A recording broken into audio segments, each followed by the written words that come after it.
मंगलमय मंगल करण वीतराग विज्ञान। नमो ताहि जात भय अरहंतादि महान। करि मंगल करि हो महा ग्रंथ करन को काज। जात मिलै समाज सब पावे निज पद राज। सो निज भाव सदा सुखद अपनो करो प्रकाश। जो बहुविधि भव दुख निको करी है सत्यानाश।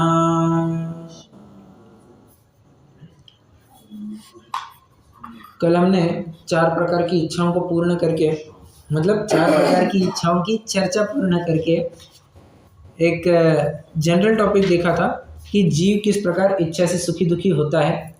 उसका कम ज़्यादा पाने से जीव किस प्रकार सुखी दुखी होता हुआ देखा जाता है। जितनी ज़्यादा इच्छा है उतना ज़्यादा दुखी, और जितनी इच्छाएं कम उतना दुखी कम, और इच्छाओं का अगर अभाव तो दुख का भी अभाव। सीधी सी बात है, इच्छा बढ़ी दुख बढ़ेगा, इच्छा घटी दुख घटेगा, परंतु इच्छा का अभाव ही हो गया तो दुख का भी अभाव हो जाएगा। ये सिंपल सा लॉजिक था। कल अपन ने पृष्ठ क्रमांक 71 तक चर्चा पूरी की थी। तीसरे अधिकार के समापन की तरफ बढ़ रहे हैं। अंतिम प्रकरण चल रहा है मोक्ष सुख और उसकी प्राप्ति का उपाय। एक प्रकार से समझिए, जो अपन ने 8 कर्मों के अंतर्गत एक एक प्रकरण देखा था, तो सच्चा उपाय क्या कि सम्यक दर्शन आदि प्रकट करो, तो फिर बाह्य निमित्त कुछ लगते नहीं है।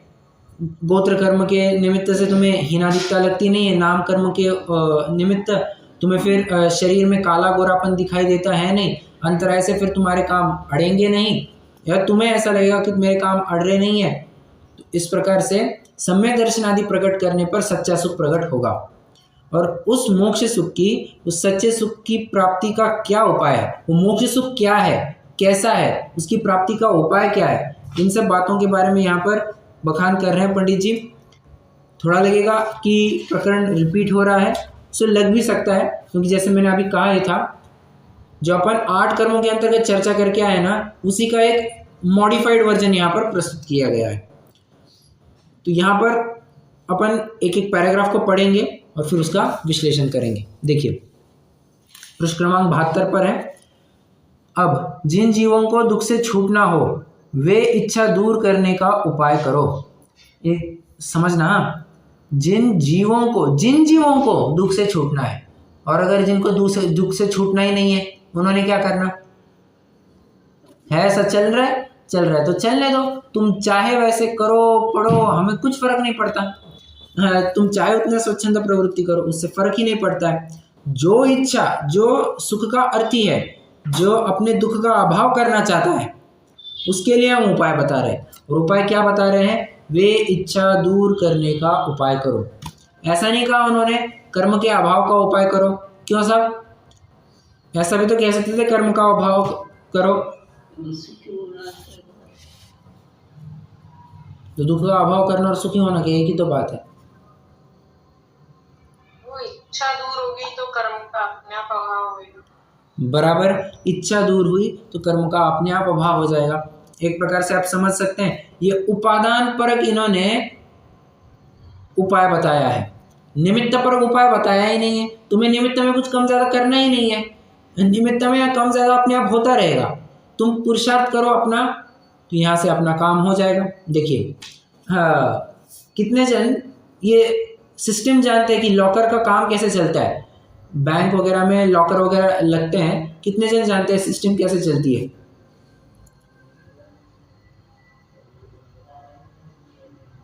कैसे चलती है मतलब?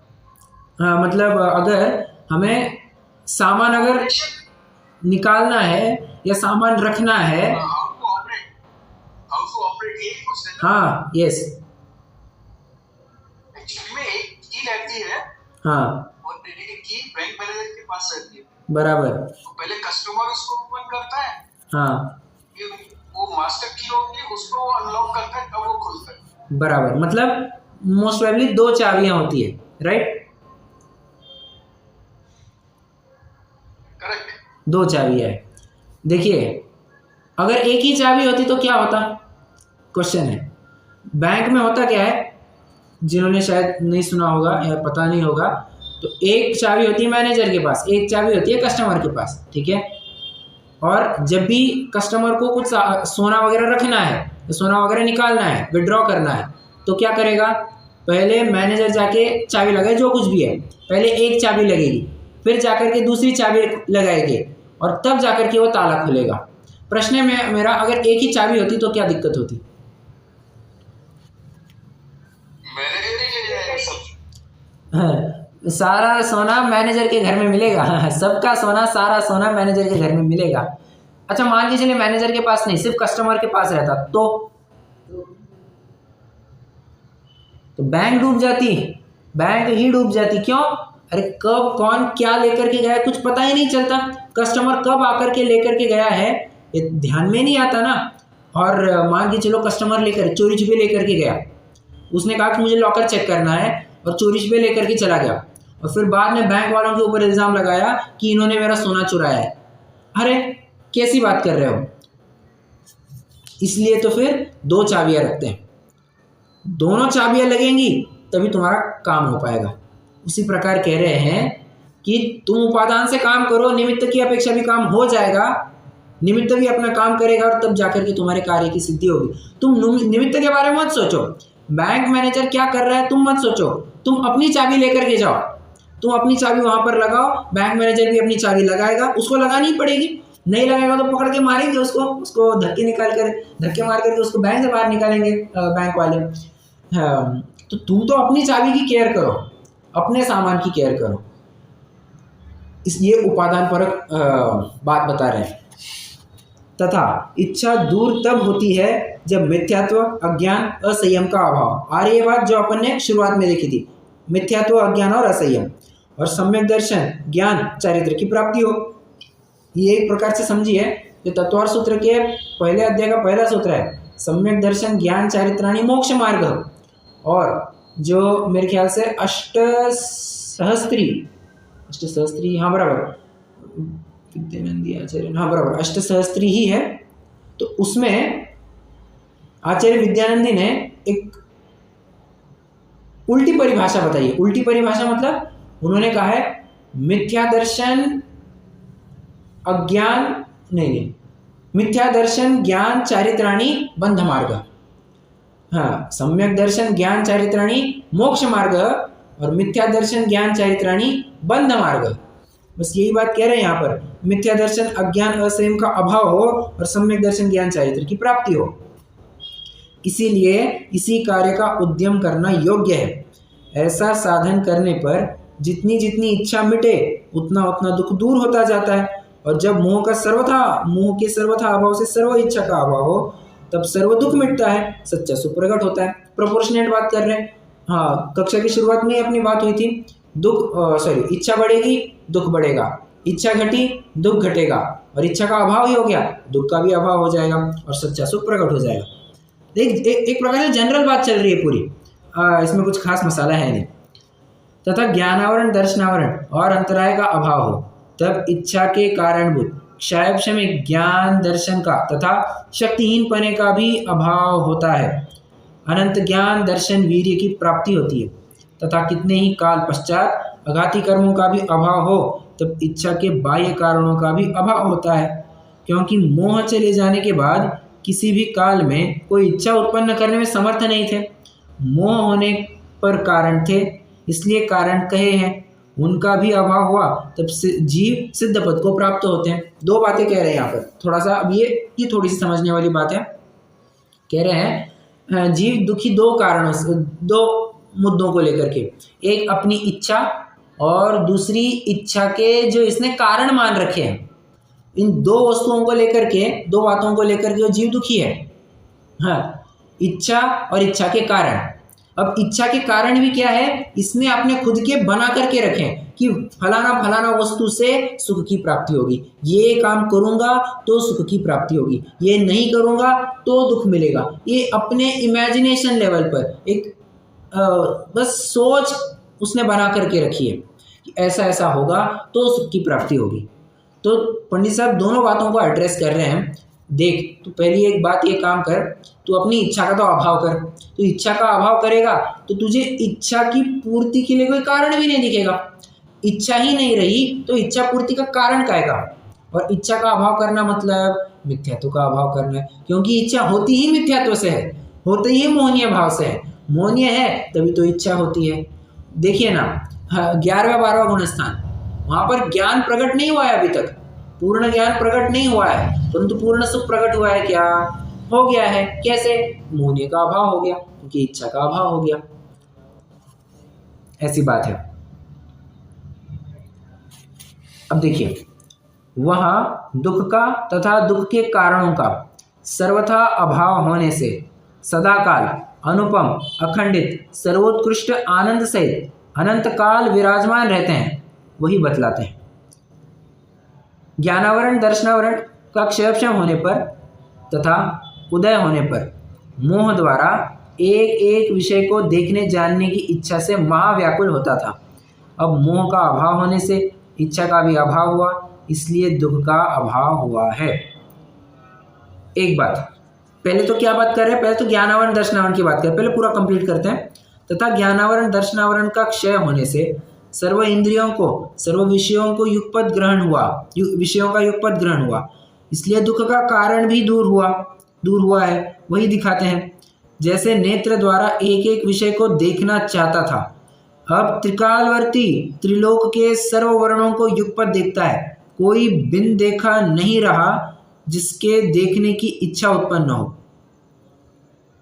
इसी प्रकार स्पर्शनादि द्वारा एक एक विषय का ग्रहण करना चाहता था, अब त्रिकालवर्ती त्रिलोक के सर्व स्पर्श रस गंध तथा शब्दों का युगपत ग्रहण करता है। कोई बिना ग्रहण किया नहीं रहा जिसका ग्रहण करने की इच्छा उत्पन्न हो। हाँ, समझ में आ रहा है क्या? शायद नहीं समझ में आया तो भी कोई दिक्कत नहीं है। यहाँ पर दो बातें कह रहे हैं। हाँ, एक मोह के क्षयक्षम की बात और मोह के क्षय की बात।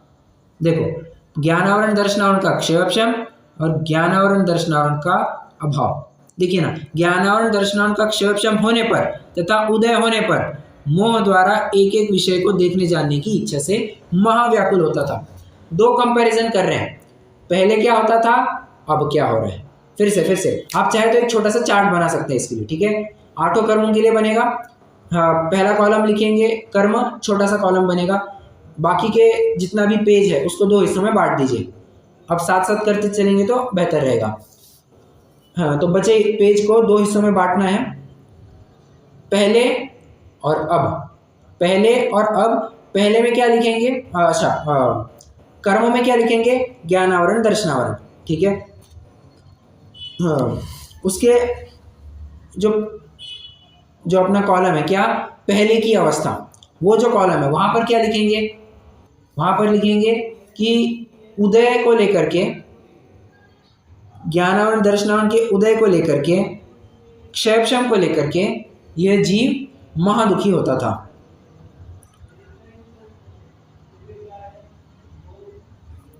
अब क्या हो रहा है, अब तो ज्ञानावरण दर्शनावरण का अभाव हो गया, मोह का भी अभाव हो गया। तो जो इच्छाएं उत्पन्न हो रही थी, इच्छा उत्पन्न नहीं हो रही है, इच्छा उत्पन्न नहीं हो रही है तो उनको फिर उसको लेकर के दुख भी नहीं है, इसलिए वे सुखी है, ठीक है। आप इसको पढ़ करके आप अपने शब्दों में भी बना सकते हैं। मैं आपको एक रफ आइडिया दे रहा हूँ कि कैसा बनाना है, ठीक है। 3 कॉलम कैसे बने, समझ में आया सभी को?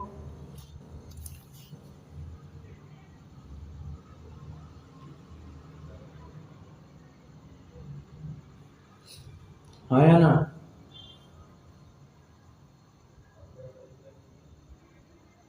जी भैया जी। बताइए तो यार, क्या समझ में आया?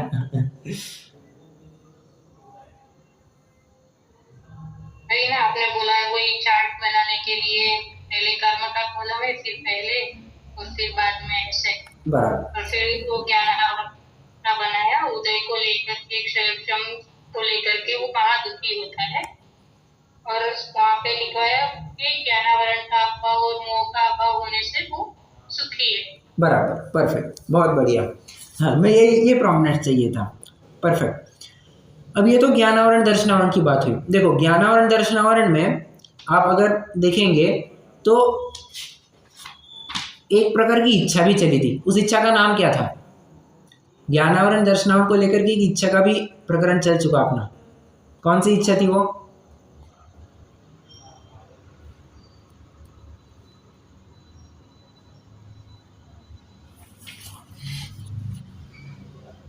चार प्रकार की इच्छाओं में कौन सी इच्छा थी? अरे कल ही प्रकरण पूरा किया है।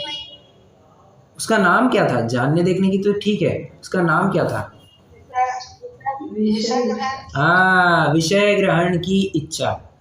अब ये जो इसकी इच्छा थी, विषय ग्रहण की इच्छा, इसमें क्या चाह रहा था? सबको देखूं, सबको जानूं।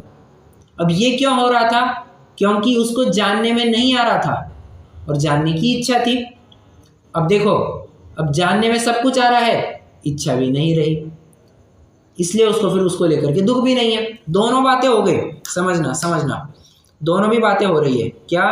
एक तो इच्छा भी नहीं रही, और जो पहले जिसके बारे में इच्छा करता था, क्या? सबको देखूं, सबको जानूं, अब वो सब कुछ जानने में आ गया। तो जब दोनों बातें पूरी हो गई है तो दुख का है कहाँ? तब तो दुख का सवाल ही उत्पन्न नहीं होता, इसलिए फिर उसको सुखी कहा जाता है। अब यहाँ कोई कहे कि शरीराधिक बिना ग्रहण कैसे होगा? समाधान, इंद्रिय ज्ञान होने पर तो द्रव्येंद्रियों आदि के बिना ग्रहण नहीं होता था। अब ऐसा स्वभाव प्रकट हुआ है कि बिना इंद्रियों के ही ग्रहण होता है। और वो प्रश्न क्या पूछ रहा है सामने वाला? नहीं साहब, फिर भी इंद्रियों से जो जानना है वो इंद्रियों से ही तो जानना होता है।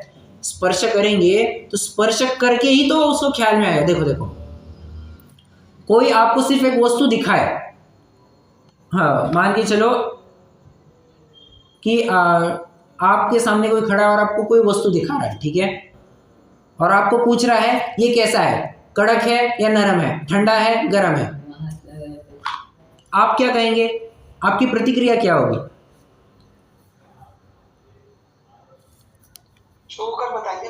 छूकर बताएंगे। मतलब क्या? हमें पहले स्पर्श इंद्रिय से काम लेना पड़ेगा कि बाबा तुम वहाँ यहाँ पास में लाओ, मैं उसको छू करके देखूंगी और फिर बताऊंगी ये ठंडा है या गर्म है, ये बताऊंगा फिर ये कड़क है या मुलायम है, कैसा है। अब केवली भगवान का ऐसा तो कुछ है नहीं। अगर वे एक एक विषय को स्पर्श करके जानने में लग जाए तो क्या दिक्कत होगी? इतनी सारी चीजें हैं, कहाँ तक छुएंगे? हाँ, कितनी सारी चीजें हैं, कितनों को छुएंगे, बराबर। और तीन लोग में फिर अगर एक एक वस्तु देखो, अगर एक एक वस्तु को स्पर्श करके ही जानना होता तो उनको तीन लोक के जितने भी परमाणु है, हर एक परमाणु के पास जा करके छू करके देखना पड़ता, महापराधीनता हो जाती। मतलब बात सिद्ध हो रही है क्या? क्रमवर्ती हो जाती है तो युगपत भी नहीं होती।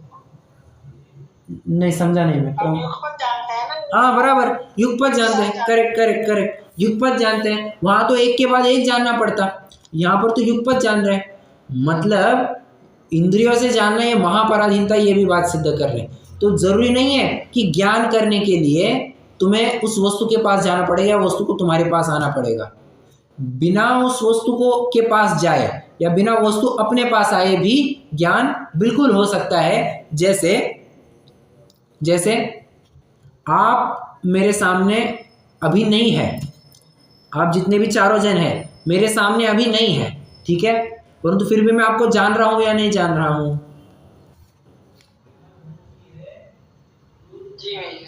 आप नहीं दिखाई दे रहे हैं फिर भी मैं जान रहा हूं। मतलब क्या हुआ? वस्तु का सामने होना जरूरी नहीं है।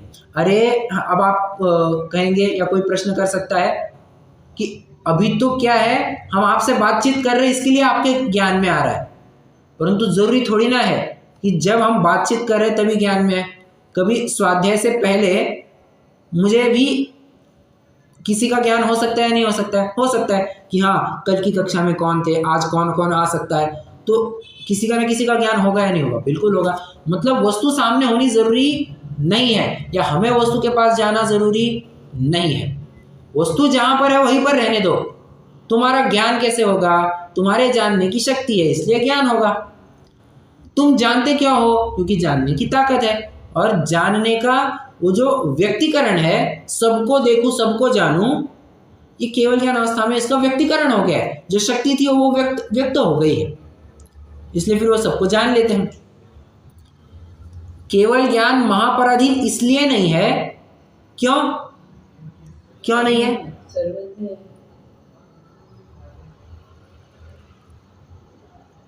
एक साथ सबको ये लोग का जान सकते। अभी मैं सबको सब जान ही रहे हैं, हम जान युगपति जान रहे हैं ना वो। हाँ ठीक है, युगपत जान रहे, बराबर है। वो अपनी आत्मा का इंद्रिय आनंद ले रहे हैं। ठीक है,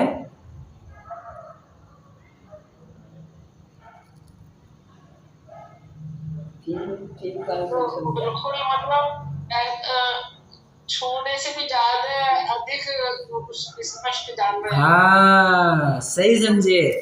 यहाँ पर छूने वूने की बात ही नहीं है, यहाँ पर तो प्रत्यक्ष जानना है। यहाँ पर तो ज्ञान इंद्रिय और मन का अवलंबन लेता ही नहीं है। ज्ञान ज्ञान से प्रवर्तता है। ज्ञानम ज्ञानम क्या है? अक्षम अक्षम वर्तते इति प्रत्यक्षा। जो ज्ञान ज्ञान के माध्यम से प्रवृत्त होता है उसे प्रत्यक्ष कहते हैं। बस ये सकल देश प्रत्यक्ष इनके प्रकट हो गया है, इसलिए फिर इनको कहीं जा करके छू करके किसी वस्तु को चक करके उसको उसका ज्ञान नहीं होगा। कितनी भी दूर की वस्तु क्यों ना हो, यहाँ पर बैठ करके वे उसका ज्ञान कर सकते हैं कि वो कितनी मीठी हुई है, उसमें कितनी चाशनी गिरी है, उसमें कितना नमक गिरा है, उसमें कितनी मिर्च डली है। एक एक वस्तु का ज्ञान करते हैं। इसलिए तो वो ज्ञान महापराधीन नहीं है, स्वाधीन ज्ञान है। वहां पर किसी की सहायता की आवश्यकता ही नहीं होती है। अब देखो सामने वाले को प्रश्न क्या हो रहा है, वो अपने ऊपर से जज कर रहा है। देखो क्या होता है, जो वस्तु हमें थोड़ी सी अखर जाती है या जिस वस्तु को लेकर के हमें दिक्कत होती है, हमें लगता है ना कि सामने वाले को भी उसी को लेकर के दिक्कत होती होगी, तो हर बात अपने ऊपर से लगाने की कोशिश करते हैं। कितने जनों ने ये नोटिस किया है इन जनरल लाइफ कि जिस दौर से हम गुजरते हैं हमें लगता है कि सामने वाला भी उसी दौर से गुजर रहा है या उसी प्रकार की वेदना अनुभव कर रहा है। होता है। अब शंकाकार को भी वैसे ही हो रहा है। उसको लग रहा है कि अरे भगवान भी तो शरीर आदि के बिना कैसे जान लेते हैं। अरे वहां पर इंद्रिय और मन का अवलंबन ही नहीं है, तू तेरा ज्ञान पराधीन है, इसलिए तुझे इंद्रिय मन का अवलंबन लेना पड़ रहा है। हाँ, आश्चर्य ये नहीं है कि बिना आश्रय के जान रहा है, आश्चर्य तो ये है कि अभी तक आश्रय लेकर के कैसे जान रहा है। उदाहरण कोई मान के चलिए 15 साल का युवक है, और 15 साल के युवक में तो खूब चुस्ती होती है भाई, क्या है, खेलता है कूदता है सब करता है। अब खेल रहा है कूद रहा है, आराम से चल रहा है, मान के चलो एक दिन खेलते खेलते पैर ट्विस्ट हो गया, फ्रैक्चर हो गया। ठीक है, अब पैर फ्रैक्चर हो गया, बताइए वो वॉकर ले लेकर के चल रहा है। आश्चर्य क्या ये है कि ये दौड़ रहा है, या आश्चर्य ये है कि वो वॉकर ले लेकर के चल रहा है? 15 साल का युवक दौड़ रहा है, खेल रहा है, आश्चर्य ये है, या वो वॉकर ले लेकर के चल रहा है, आश्चर्य ये है? वॉकर लेकर चल रहा है। बराबर। अब अगला केस समझना, मान के चलो उसका ऑपरेशन वगैरह हो गया, सब हो गया, 2-3 महीने निकल गए, पैर एकदम ठीक हो गया, और थोड़ा व्यायाम आदि कर लिया तो उसका पैर काम करने लग गया। अब फिर से खेलना चालू। अब प्रश्न है मेरा, क्या ये खेलना आश्चर्यकारी है? क्या ये फिर से जब खेलना चालू किया तब क्या ये आश्चर्यकारी है?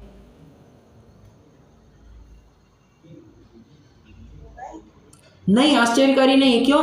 अरे इस उम्र का बच्चा खेलेगा कूदेगा, इन जनरल बात कर रहा हूँ। हाँ, इस उम्र का बच्चा खेलेगा कूदेगा, आश्चर्य हमें इसमें कुछ भी नहीं है। बराबर। तुम तो अभी तक इंद्रिय और मन का आश्रय ले लेकर के जान रहे थे, ये तो तुम्हारी पराधीनता दिखलाती है। ये उनके ऊपर मत जज अपना क्या कहते हैं, प्रोजेक्शन लगाओ। क्या प्रोजेक्शन लगाओ? कि तुम्हें जैसा दुख हो रहा है वैसे दुख उनको भी होता होगा। नहीं, उसकी जाति ही न्यारी है, उसकी जाति ही न्यारी है। वो प्रत्यक्ष ज्ञान है, तेरा परोक्ष ज्ञान है, जाति ही न्यारी है। समझ में आ रहा है? माना कि ज्ञान ज्ञान है परंतु उसमें भी जाति न्यारी है। देखिए, इंद्रिय ज्ञान होने पर तो द्रव्येंद्रियों आदि के बिना ग्रहण नहीं होता था। ये तो कब इंद्रिय ज्ञान हो रहा था तब। अब ऐसा स्वभाव प्रकट हुआ कि बिना इंद्रियों के ग्रहण होता है, बराबर। तो इंद्रियों की तो बात हो गई। अब उसका अगला प्रश्न किसको लेकर के होगा? मन को लेकर के। इन 5 इंद्रियों की बात कर ली, अब मन को लेकर के प्रश्न है। क्या प्रश्न है? यहाँ कोई कहे कि जैसे मन द्वारा स्पर्शादि को जानते हैं उसी प्रकार जानना होता होगा, त्वचा जिह्वा आदि से ग्रहण होता है, वैसे नहीं होता होगा। सो ऐसा नहीं है, क्योंकि मन द्वारा तो स्मरणादि होने पर अस्पष्ट जानना कुछ होता है। यहाँ तो जिस प्रकार त्वचा जिह्वा इत्यादि स्पर्श रसादिक का स्पर्श करने पर, स्वाद लेने पर, सूंघने देखने सुनने पर जैसा स्पष्ट जानना होता है, उससे भी अनंत गुणा स्पष्ट जानना उनके होता है। देखो क्या कह रहे हैं, जैसे हम मन के द्वारा जानते हैं कि अमुक वस्तु इस प्रकार से होगी, ठीक है। जैसे उदाहरण लेते हैं, मान के चलिए आम का सीज़न अब चालू होने वाला है, कुछ ही दिनों में, कुछ ही महीनों में। अब आम का सीज़न चालू होने वाला है तो होता है ना कि घरों में आम बहुत सारे हो गए, तो कोई आम मान के चलिए टेबल पर रखा है। अब टेबल पर रखा है आम, तो होता क्या है, व्यक्ति अनुमान करना चालू करता है ये कैसा होगा। थोड़ा सा इसका केसरिया रंग आ गया है तो हो सकता है मिठास की तरफ ढल रहा है, हो सकता है इसमें अभी भी थोड़ी कसर रही हो, थोड़ा खट्टा भी हो सकता है, थोड़ा कैरी लग जाए। किस प्रकार का है, इसकी गंध तो आ रही है, क्या सिर्फ परफ्यूम तो नहीं मार लिया। होता है ना, लोग तो व्यापारीकरण किसी भी प्रकार कर लेते हैं। गंध आने के लिए आम का वो परफ्यूम वगैरह कुछ लाते हैं, वो स्प्रे करते हैं और फिर वो आम की महक आने लगती है। तो ऐसे भी आर्टिफिशियली करते हैं। क्या ऐसा तो नहीं हो रहा है? ये तो क्या हो रहा है, हम मन के माध्यम से विकल्प बस कर रहे हैं, ऐसा होगा वैसा होगा। ये अभी तो अस्पष्ट जान रहा है, मन के द्वारा तो भारी अस्पष्टता है। एक दफा ये तो मान सकते हैं क्या कि मैंने आंखों से देखा, उसको तो प्रत्यक्ष कहा जाएगा, उसमें तो भी थोड़ी स्पष्टता होगी। भाई मैं साक्षात देख रहा हूँ कि मेरे सामने दादी जी बैठी है, अब इसके लिए कुछ हमें विकल्प करना पड़ेगा कि मेरे सामने दादी जी बैठी होंगी, अरे सामने दिख रहा है, बराबर। अब मन में क्या होगा, वो विकल्प करेगा, अस्पष्टता वाले उसको लेकर के होगी। तो मन को लेकर के तो भारी और भी ज़्यादा पराधीनता है। इंद्रियों और 5 इंद्रियों को लेकर के तो पराधीनता है ही, मन को लेकर के और पराधीनता आ जाती है, और इनके तो फिर मन का भी अवलंबन छूट गया है, इसलिए फिर इनको मन की भी आवश्यकता नहीं होती है। हेंस प्रूव उनको इंद्रिय और मन की आवश्यकता नहीं पड़ती जानने देखने के लिए। सिद्ध ये कर रहे हैं। अब आप कह रहे होंगे कि ये इससे इतने टाइम से क्या सिद्ध कर रहे हैं? सिद्ध ये करना चाहते हैं कि जानने के लिए इंद्रिय और पदार्थ की आवश्यकता नहीं होती है, ज्ञान अपनी योग्यता से जानता है। एक बात यहाँ पर आई है, उसको थोड़ा सा गौर से समझना। जैसा स्पष्ट जानना होता है उससे भी अनंत गुना स्पष्ट जानना उनके होता है। इस पंक्ति में आपको कुछ कम ज़्यादा नजर आ रहा है? ज़्यादा स्पष्टता नहीं। कोई प्रयास करेगा? उससे भी अनंत गुना स्पष्ट जानना उनके होता है।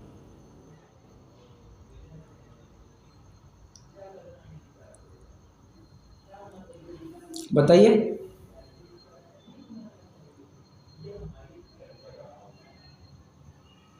मतलब वो थोड़ा हम लोग तो फिर भी कोई चीज चखेंगे तो यही लगेगा हाँ नमक ठीक है, थोड़ा डल भी सकता है।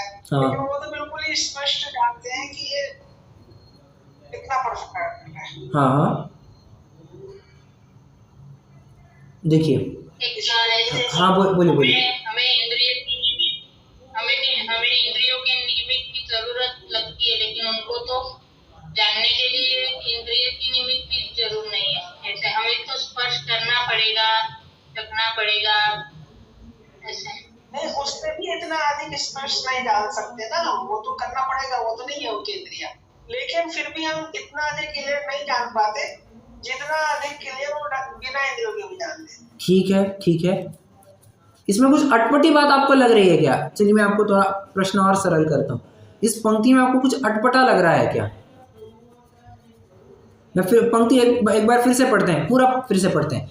यहाँ तो जिस प्रकार त्वचा, जिह्वा इत्यादि से स्पर्श रसादि का स्पर्श करने पर, स्वाद लेने पर, सूंघने, देखने, सुनने पर जैसा स्पष्ट जानना होता है, उससे भी अनंत गुना स्पष्ट जानना उनके होता है।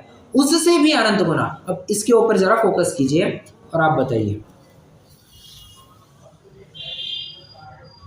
वही ना, हमें तो इंद्रियां है, उन्हें तो इंद्रियां नहीं है, ऐसा मुझे लग रहा है। हाँ, सही बात है, सही बात है। आप थोड़ा और अप्रोच कीजिए सही से। हाँ, आप सही रास्ते पर हैं। कंपैरिजन ही नहीं। हाँ, perfect perfect perfect perfect perfect answer. Comparison संभव ही नहीं है। क्यों? भले आदमी जाति ही न्यारी है, जाति ही न्यारी है। हाँ देखो, कौन बेहतर, 9वीं क्लास में जो पहला आया है या 10वीं क्लास में जो 5वां आया है, कौन बेहतर?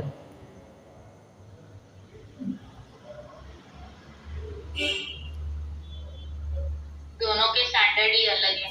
दोनों का स्टैंडर्ड ही अलग है। कॉमर्स वाला अच्छा या साइंस वाला अच्छा?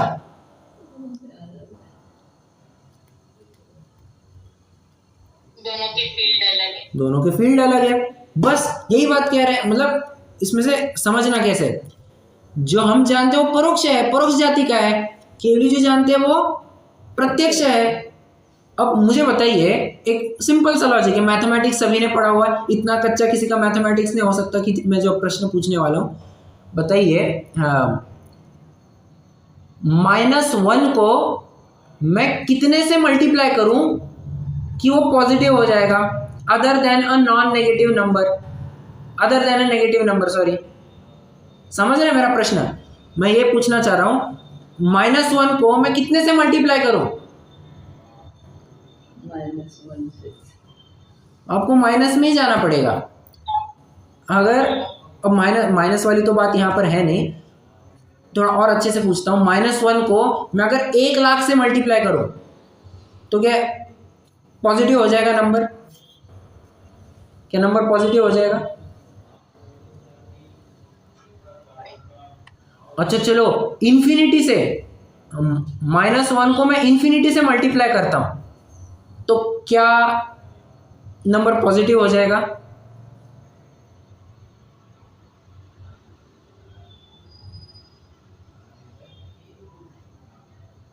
नहीं भैया जी, कभी नहीं होगा। वो नेगेटिव से नेगेटिव होगा तो ही होगा, वरना कभी नहीं होगा। बराबर। तो यही बात है, परोक्ष जाति को अनंत गुना करो, परोक्ष जाति को अनंत गुना करो, जाति तो परोक्ष ही रहेगी, जाति तो परोक्ष ही रहेगी ना। तो प्रश्न है अब मेरा, यहाँ पर अनंत गुना स्पष्ट कहा कैसे, उससे अनंत गुना स्पष्ट कहा कैसे? प्रश्न समझ रहे क्या? उससे अनंत गुना कंपैरिजन किया कैसे फिर इन्होंने, ये मेरा प्रश्न है। वो ज्ञान के हिसाब से किया ना, ज्ञान के हिसाब से, जानने के हिसाब से किया। करेक्ट करेक्ट, थोड़ा बहुत जानना हो रहा है वो। बहुत बढ़िया। आज कोमल जी एकदम फॉर्म में दे धनाधन सारे आंसर दे रहे हैं। बहुत अच्छा, बहुत अच्छा। अरे ये तो एब्सोल्यूट टर्म्स में हम कंपैरिजन कर रहे हैं। अगर तुम जाति को छोड़ो बाजू में, जाति गई तेल लाने, उससे हमें कुछ मतलब नहीं है।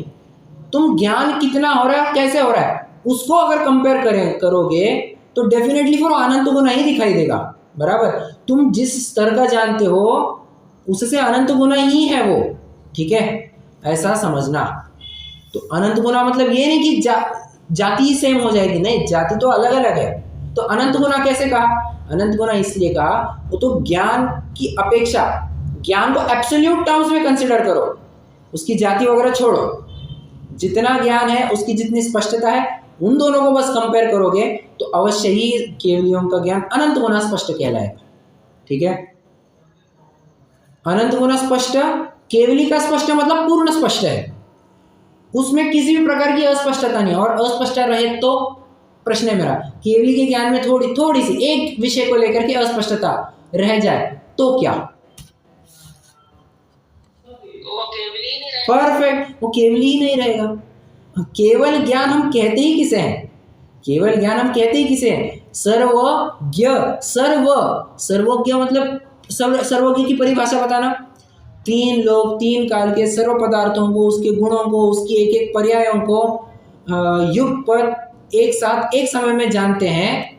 वहां पर ऐसा थोड़ी ना लिखा था कि अमुक विषय को छोड़ करके सबको जानते हैं। वहां पर तो सब कुछ कहा था, एक्सेप्शन वगैरह कुछ दिया नहीं था। यही बात कह रहे हैं। अनंत गुना मतलब वहां पर पूर्ण स्पष्ट है, केवली का ज्ञान पूर्ण स्पष्ट है। अब आगे बढ़ते हैं। विशेष इतना हुआ कि वहां इंद्रिय विषय का संयोग होने पर ही जानना होता था, यहाँ दूर रहकर भी वैसा ही जानना होता है। यह शक्ति की महिमा है। अरे सिंपल सी बात है, कोई मान के चलिए घर में कोई खाना बना रहा है, ठीक है। मान के चलिए आप खाना बना रहे हैं, ऐसे उदाहरण लेते सीधे, आप खाना बना रहे हैं, ठीक है।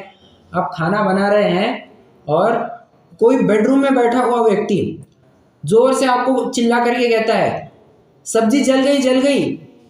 प्रश्न है मेरा, आपको महिमा आएगी या नहीं आएगी?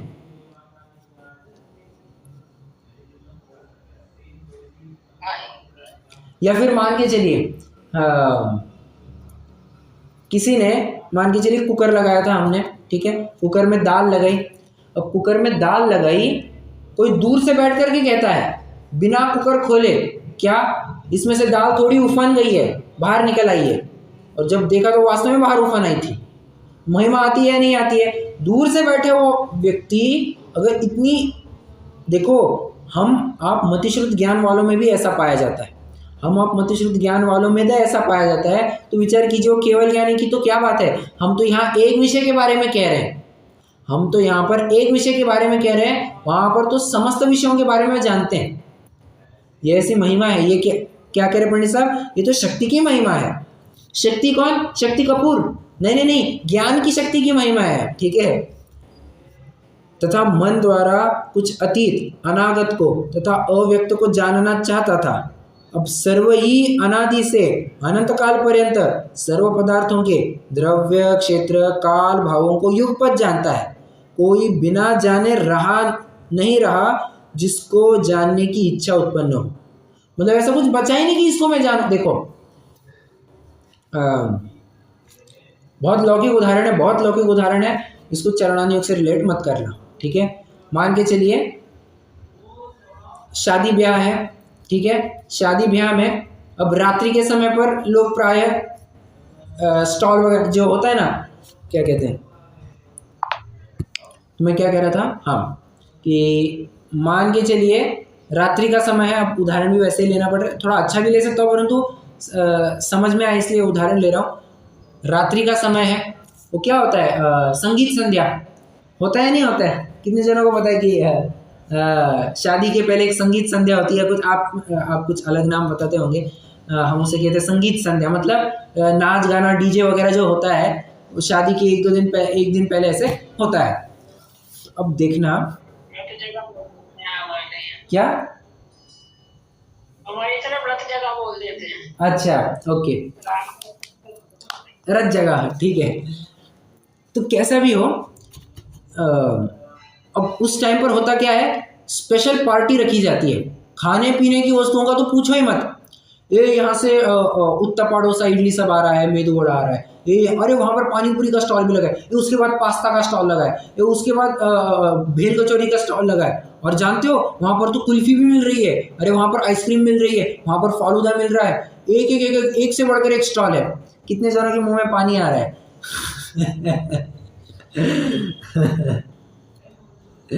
छोड़ो, आए ना आए, अपन को उससे कुछ लेना देना नहीं। बट शादी ब्याह में तो नॉर्मल होता है, शाम के टाइम पर ये फंक्शन रखा जाता है, तो इतने सारे मेनू रखे हैं, बराबर। अब प्रायः लोग एक एक आइटम टेस्ट करते जाते हैं। प्रायः लोग एक थोड़ा थोड़ा लेते हैं और कहते हैं ये 2-3 जन मिलकर के चलो तो सब खाने में आएगा, ऐसा कहते हैं। 2-3 जन मिलकर के चलो सब खाने में आएगा। तो ये पानी पूरी ले ली, फिर भेल कचौरी खाई, फिर थोड़ा फालूदा खा लिया, फिर डोसा उत्तपा खा लिया, और ना जाने फलान कितनी चीज़ खा ली। सब शादी वगैरह होने के बाद कोई एक व्यक्ति आकर के पूछता है, ए तुमने गुलाब जामुन खाए क्या? गुलाब जामुन? ओ गुलाब जामुन खाने रह गए।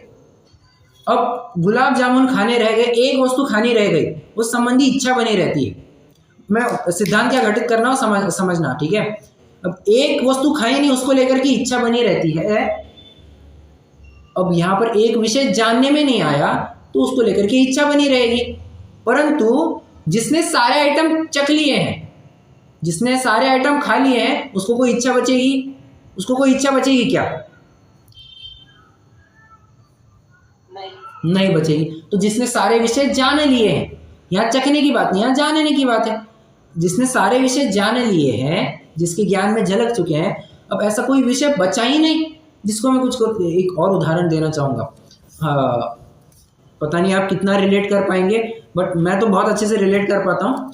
ये शतरंज है, शतरंज का एक प्रो खिलाड़ी है आज के ज़माने का, मैग्नस कार्लसन, शायद 5 बार वर्ल्ड चैंपियन रह चुका है।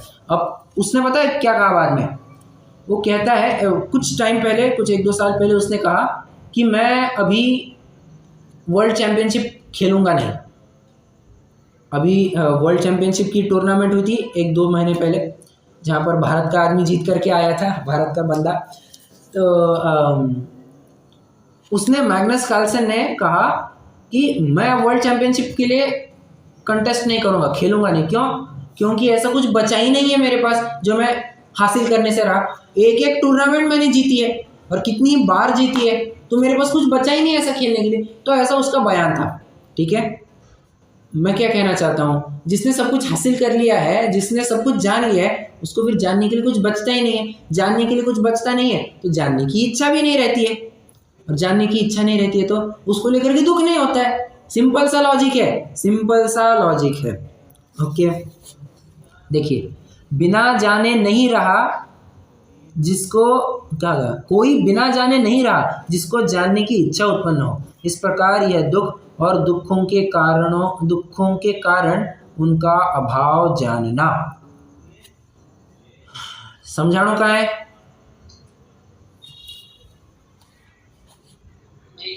ओके, देखिए, ज्ञानावरण दर्शनावरण की इतनी चर्चा अपनी हुई थी। मोहनीय की और बाकी कर्मों की चर्चा मुझे लगता है अपन कल करेंगे तो बेहतर रहेगा। पर एक बात, एक छोटा सा होमवर्क दे करके जाऊंगा। कल मैं देने से रह गया और कल भी अपनी चर्चा भी करनी रह गई। एक होमवर्क है, पेज नंबर 70 पर आइए, कल का जो अपना प्रकरण पूरा हुआ। अभी उत्तर अगर आपको पता चले तो अभी नहीं देना है, कल ही देना है, ठीक है। ये जो 4 प्रकार की इच्छा है बताइए, ठीक है, ये 4 प्रकार की इच्छाएं कौन से कर्म से संबंधित है, आपको बस समझ करके बताना है मुझे कल, ठीक है। 4 प्रकार की इच्छाएं हैं। पहली इच्छा विषय संबंधी, दूसरी कषाय इच्छा, तीसरी पाप के उदय जनित, और चौथी है पुण्य के उदय जनित। ये चारों इच्छाएं जो है ये कौन से कर्म से संबंधित है, ये आपको बताना है कल, ठीक है। अभी अगर पता चले तो नहीं बताना, ओके। चलिए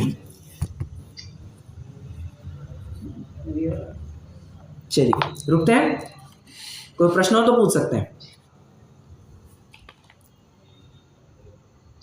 रिगार्डिंग केवल दर्शन, हाँ जी, दर्शन इज ज्ञान होने से पहले जो होता है उसे दर्शन कहते हैं, राइट।